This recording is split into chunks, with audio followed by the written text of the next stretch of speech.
আসসালামু আলাইকুম। আমি শাহজামান। প্রথমে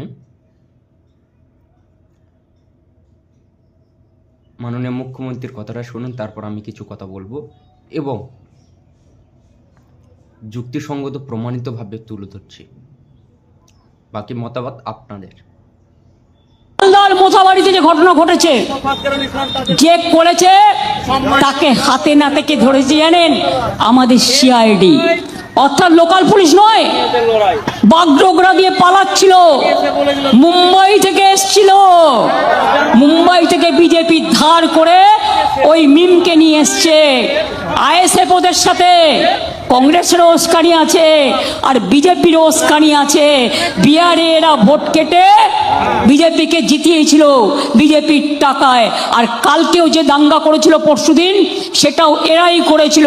মনে রাখবেন, পরিকল্পনা করে, পরিকল্পিত করে এনআইএ আসার আগে আমাদের সিআইডি, যেটা এখনো আমি দেখি সেই সিআইডি ইলেকশন কমিশনের আন্ডারে পড়ে না, সেই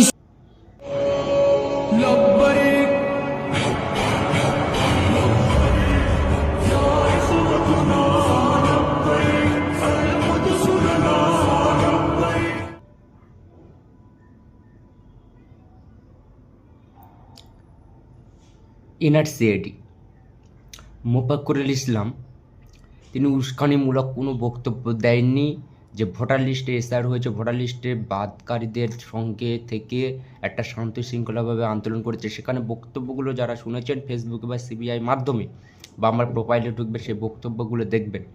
বক্তব্যগুলো কোনো উস্কানিমূলক ছিল না। তাকে গ্রেপ্তার করেছে কী জন্য? মুসলিম লিডার বলে। তাঁর বক্তব্য যদি উস্কানিমূলক হয়, তাহলে তাঁর বক্তব্যগুলো যদি উস্কানিমূলক হয়, তাহলে প্রত্যেক দিন উস্কানিমূলক বক্তব্য শুভেন্দু অধিকারী, অসীম সরকার, অর্জুন সিং, দিলীপ ঘোষ, তখন না আপনার সিআইডি এদেরকে গ্রেপ্তার করে না? কিছুদিন আগে অসীম সরকার যে উস্কানিমূলক বক্তব্য দিয়েছে, পুরো ভারতবর্ষ পর্যন্ত খেপে গিয়েছে, তার বিরুদ্ধে 9টি থানায় এফআইআর হয়েছে। তখন আপনার সাথে পশ্চিমবাংলায় তখন আপনার সিআইডি, তখন আপনার হাতে পুলিশও ছিল, সিআইডিও ছিল। যখন এখন আপনি বলছেন আমার সিআইডি, আমাদের সিআইডি, তো তখন তো আপনার সিআইডি বা আপনার পুলিশে তাকে গ্রেপ্তার করেনি। এর থেকে আমরা কি বুঝতে পারি? মুসলমানদের বলছি, মাথাটা একটু বুদ্ধি খাটান। এনআরসিআইডি যদি 20 মিনিটের মধ্যে মোফাক্কুরুলকে যদি গ্রেপ্তার করে, তাহলে 9টি থানায় এফআইআর হওয়ার অসীম সরকারকে কেন গ্রেপ্তার করেননি?